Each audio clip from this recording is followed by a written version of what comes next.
कुछ परिंदे उड़ रहे हैं आंधियों के सामने, ताकत ना सही हौसला होगा जरूर। अगर इस तरह नदी बहती रही तो देखना एक दिन तय समंदर तक फासला होगा उसे।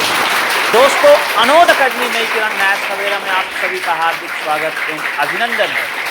दोस्तों, मैं एज ए पीवीटी के रूप में 15 साल से लगातार शिक्षण कार्य कर रहा हूं दिल्ली सरकारी स्कूलों में, और वर्तमान में मैं पीजीटी ग्रेड पे काम कर रहा हूं। दोस्तों, आपके लिए सबसे बड़ा प्रश्न ये रहता है कि सीटेट कैसे पास किया जाए। लोगों के मुंह से मैंने ये भी सुना है सीटेट पास करना बहुत मुश्किल है, लेकिन इसकी सच्चाई में कोई दम नहीं है। सीटेट बहुत पास करना बहुत आसान है। बस अंतर क्या है, आपके तरीके में गलती है। आप कुछ लोगों की यह धारणा कि बहुत ज्यादा पढ़ करके सीटेट पास कर लिया जाए, बिल्कुल गलत है। आज दोस्तों, हम एक ऐसे शानदार ट्रिक का के बारे में बात करेंगे जिसका आपने अप्लाई कर लिया तो पूरी गारंटी है कि आपका सीटेट पास हो जाएगा। तो वीडियो के अंत तक आप जरूर बने रहें, वीडियो को लाइक करें और चैनल को सब्सक्राइब करना ना भूलें। दोस्तों, हम पूरे वीडियो में कुछ बात करेंगे। अभी तक आपका सीटेट नहीं पास हो रहा, उसका क्या कारण है, सभी छात्र कौन कौन सी गलती करते हैं। अगर उस गलती को आप कर रहे हो बार बार तो आपका सीटेट नहीं निकल पाएगा। अगर आप इन गलतियों को पहचान लिए, इनको दूर कर दिए, आपका सीटेट पास हो जाएगा। फिर हम बात करेंगे पाठ्यक्रम को सही तरीके समझने का प्रयास कैसे करें, सही तरीके पाठ्यक्रम को कैसे समझा जाए। फिर हम बात करेंगे दोस्तों प्रश्न हल करने का सही तरीका। यहीं पर सफलता की कुंजी जुड़ी हुई है। प्रश्न सही हल करने का सही तरीका के बारे में बात करेंगे, और व्यवहारिक समझ का बहुत उपयोग है। ध्यान रखना दोस्तों, बहुत से प्रश्न हूबहू यूं आते हैं जो हम क्लासों में चर्चा करते हैं, क्लास के दौरान जो प्रॉब्लम आती है वही क्वेश्चन में आ गए, और इन क्वेश्चन को आप बुक में पढ़ के नहीं प्राप्त कर पाओगे।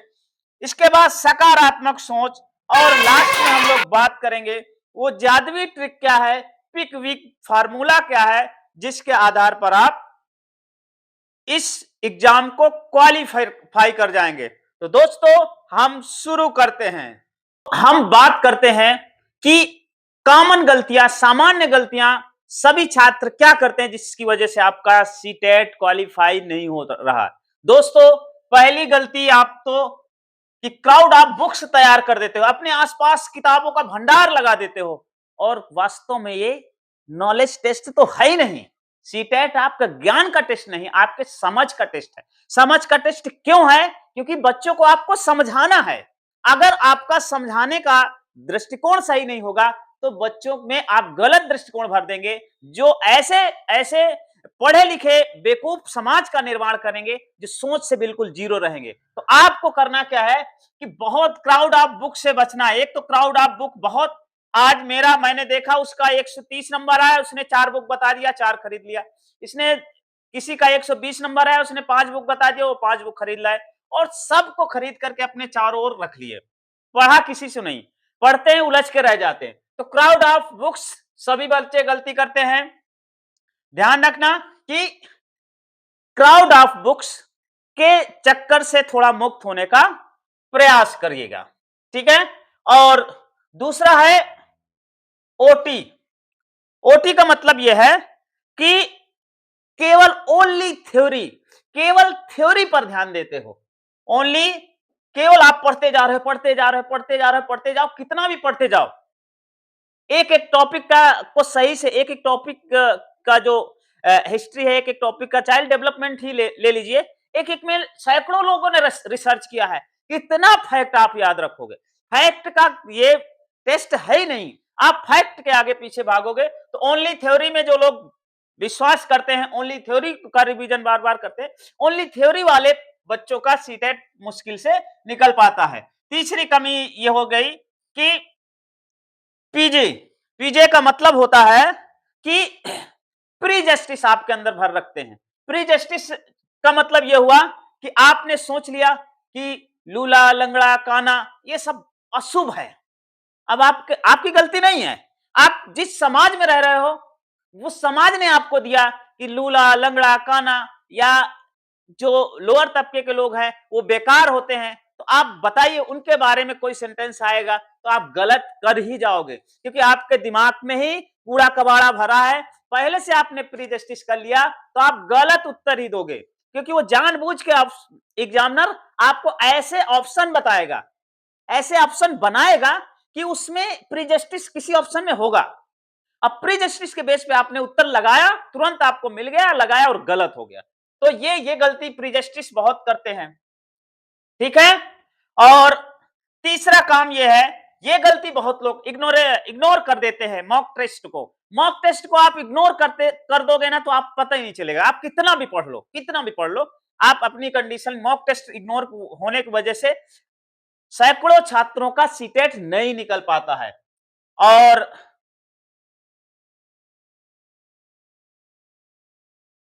अगला जो गलती आप लोग करते हैं वो है, क्या कहते हैं, निगेटिव थिंकिंग, कि आप नकारात्मक सोच रखते हो। अगर आपने निगेटिव थिंकिंग रखा तो आपका प्रश्न गलत हो जाएगा। अब आपको पॉजिटिव थिंकिंग की जरूरत है।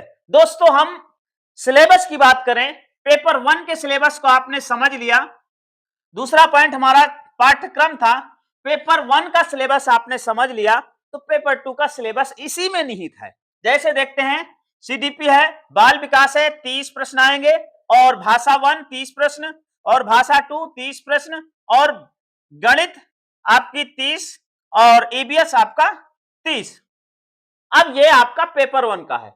और पेपर 2 का जो सिलेबस है, ये वाले सेम हो जाते हैं, और इसको मिलाकर एक बंच बना देता है। इसमें 2 बंच हो जाएंगे, एक हो जाएगा मैथ और साइंस, और एक हो जाएगा ईबीएस, या इसी को कहते हैं एसएसटी, सामाजिक अध्ययन।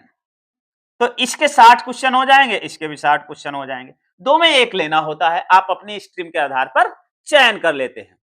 अब पेपर 1 के लिए जो रिसोर्स होता है सबसे महत्वपूर्ण, वो रिसोर्स होता है, इसके लिए पेपर 1 के लिए 3 से 5 ये एनसीईआरटी सबसे बड़ा रिसोर्स है। अब रिसोर्स को छोड़कर कितनी भी किताबें ले आई बाजार मार्केट से, आप प्रॉब्लम में होंगे, क्योंकि यहाँ के चित्रों तक से भी प्रश्न दे देता है, टिप्पणी में लिखी गई जानकारी से प्रश्न दे देता है। तो ये जरूर आपको पढ़ना है। और जो पेपर 2 है, इसके लिए रिसोर्स है 6 to 8 क्लास एनसीईआरटी। मात्र एनसीईआरटी के अलावा आपको और कोई बुक पढ़ना नहीं है, इतना तो ध्यान रखना है बुक्स के बारे में। अब आता है सबसे महत्वपूर्ण पहलू कि हमें प्रश्न हल करने का तरीका क्या सही है। सही तरीका दोस्तों, ये मान के चलिए कि इसमें निगेटिव मार्किंग नहीं है। जब निगेटिव मार्किंग नहीं होती तो आपको सब हल करने हैं, और सब हल करने का मतलब आपको 150 में 150 नहीं लाने हैं। इसके लिए पढ़ना भी मूर्खता है। आप 90 नंबर मार्क्स ले आइए तब भी वही है, और 140 लाइए, 145 लाइए, तब भी बात वही है। यहां इस पास करने का मतलब यह नहीं है कि आपको सर्विस मिल जाएगी, इसको केवल क्वालिफाई करना है। तो क्वालिफाई करने के लिए हमको 90 नंबर चाहिए, लेकिन हम टारगेट 100 प्लस का 100 के आसपास ले चलते हैं कि हमको इतने प्रश्न आसानी से मिल जाएं। अब ये 100 क्वेश्चन आसानी से कैसे मिलेंगे, आपके हल करने के तरीके पर निर्भर है, आप कैसे हल करते हो। दोस्तों ध्यान रखिएगा, हर प्रश्न और उसके 4 ऑप्शन, 4 ऑप्शन में यह ध्यान रखना है कि आपको हल कैसे करते हैं। 4 में क्या है, एक होता है नेगेटिव अप्रोच, ऑप्शन में नेगेटिव अप्रोच, मतलब ये कह सकते हैं कि एक जगह यहां पे 4 लोग हैं, ये 4 लोग हैं, अब आपसे बोला जाए इनमें कौन सा सही है, सही ढूंढना है। अब सही ढूंढेंगे, आपने इसको किया तो आपका सही 1/4 होने की संभावना है। सही होने की संभावना क्या हो गई, 1/4। आपने डायरेक्ट सही ढूंढा, लेकिन अब आप ये ढूंढो कि सही पूछा तो हम इसमें गलत कौन कौन से उनको पहले निकाले। मान लीजिए आपको पता चला कि ये तो हो ही नहीं सकता, ये तो बिल्कुल गलत है, तब 3 में से सही होने की संभावना ढूंढना है। अब आपने एक काम और किया, इन तीनों में 2 गलत हैं, कोई एक और आपने छांट लिया कि ये गलत, ये तो प्रश्न का उत्तर हो ही नहीं सकता। क्यों नहीं हो सकता, क्योंकि सामान्य समझ ये कहती है कि ऐसा नहीं हो सकता। तो दो आपके गलत हो गए, इसमें आप तुक्का भी इस्तेमाल करोगे तब भी सही होने की संभावना 50% रहेगी। अब इन दोनों में देखते कि अधिक सही कौन लग रहा है, गलत इनमें कौन लग रहा है। अगर इनमें लग रहा कि ये गलत है तो इसको भी काट देंगे तो आपका ये सही उत्तर लास्ट में बचेगा। मतलब कि ऑप्शन में सही उत्तर की जगह गलत उत्तर को पहले काट काट के बाहर कर दें, जो बचेगा दोस्तों वो सही उत्तर होगा। और वो सही सही सही सही उत्तर आपके जाके धीरे धीरे मिलकर के जाके 90+ क्रॉस हो जाएंगे। और कुछ ज्यादा नहीं करना है। तो हल करने का सही तरीका यही है कि प्रश्नों के उत्तर ना ढूंढ करके उसमें प्रश्नों का गलत उत्तर क्या है उसको आप छांट देना है। फिर इसके बाद जो बचेगा उसी में अपने अनुभव के आधार पर, व्यवहारिक जीवन के आधार पर, अपनी समझ के आधार पर, सकारात्मक सोच के आधार पर उत्तर को लगा देना है। अच्छा, कौन से गलत होने के क्या चांसेस होते हैं? जो एक्सट्रीम वर्ड होते हैं सभी, ठीक है, तो जो जो सभी होते हैं, मात्र होते हैं, केवल होते हैं, ऐसे सेंटेंस सदैव गलत होने की पूरे चांस रहते हैं। तो ऐसे से आप कम से कम ये देखिएगा कि ये गलत तो ये तो होगा ही नहीं, ठीक है। ऐसे प्रश्नों को हल करेंगे तो आपके क्वेश्चन आपको 100+ क्वेश्चन आसानी से आप सही कर ले जाओगे। आप 90 भी कर लिए, बाकी 60 क्वेश्चन में 20-30 भी तुक्का सही गए या 10-15 भी सही हो गए तो 100+ हो जाएगा मार्क्स। आप 100 नंबर ले आना। यहाँ कोई टॉपर्स नहीं बनना, बिल्कुल ध्यान रखो। टॉपर्स बन के ही कोई आपको ट्रॉफी नहीं मिलने वाली। इसलिए ध्यान रखना है कि ना तो पेन लेना है कि नहीं मुझे पेन लेने के चक्कर में सही क्वेश्चन और गलत कराते हो। बिल्कुल रिलैक्स होकर पेपर देना है। व्यवहारिक समझ रखना है। व्यवहारिक समझ का मतलब यह है कि आपको केवल बुकों पर ही ध्यान नहीं रखना, अपने आसपास के वातावरण को भी समझने की कोशिश रखना है, क्योंकि बच्चों को आपको पढ़ाना है।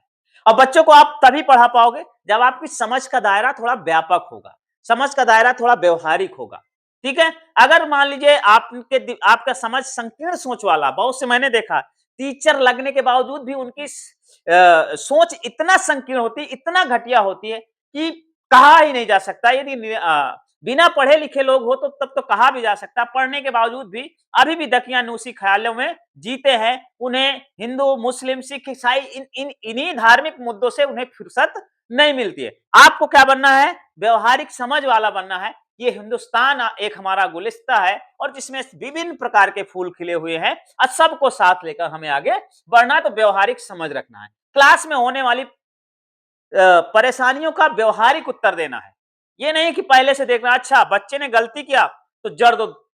आपने ये जो कंसेप्ट बना रखा कि बच्चे का सुधार कैसे करें, बच्चे ने ये गलती किया उसको भी बात धुन देना है, तो ये सारे आपका व्यवहारिक समझ को संकीर्ण मानसिकता का दर्शाता है, जो आपके क्वेश्चन गलत हो जाएंगे।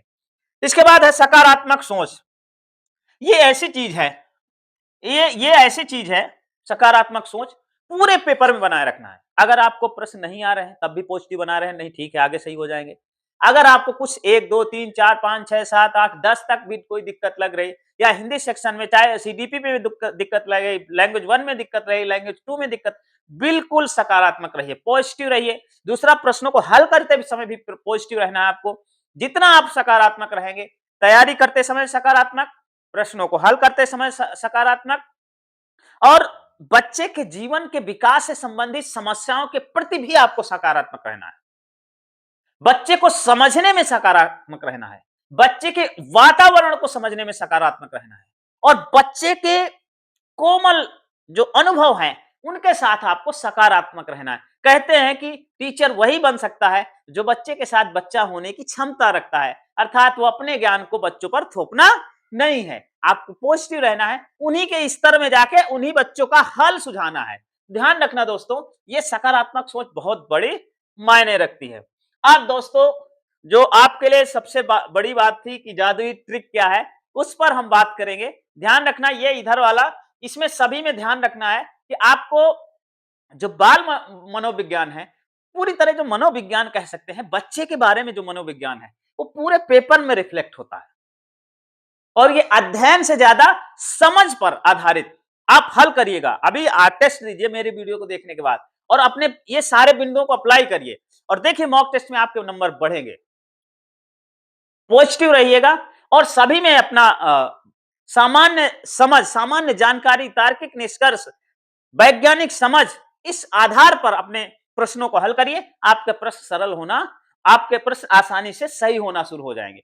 एक चीज और है, ये मिथक है या सही है काफी हद तक, लैंग्वेज 1 और लैंग्वेज 2 के ऑप्शन जो सीडीपी वाले होते हैं काफी हद तक सेम होते हैं। मतलब ऐसा भी माना गया है कि ये तो कुछ भी कर सकता है सीटेट, हम ये गारंटी नहीं लेते, लेकिन बताते हैं कि मैंने खुद भी देखा है, पेपर देखा है कि लैंग्वेज 1 है और लैंग्वेज 2 है, इनका जो पहला 15 क्वेश्चन है, इसका भी पहला 15 क्वेश्चन है, ठीक है।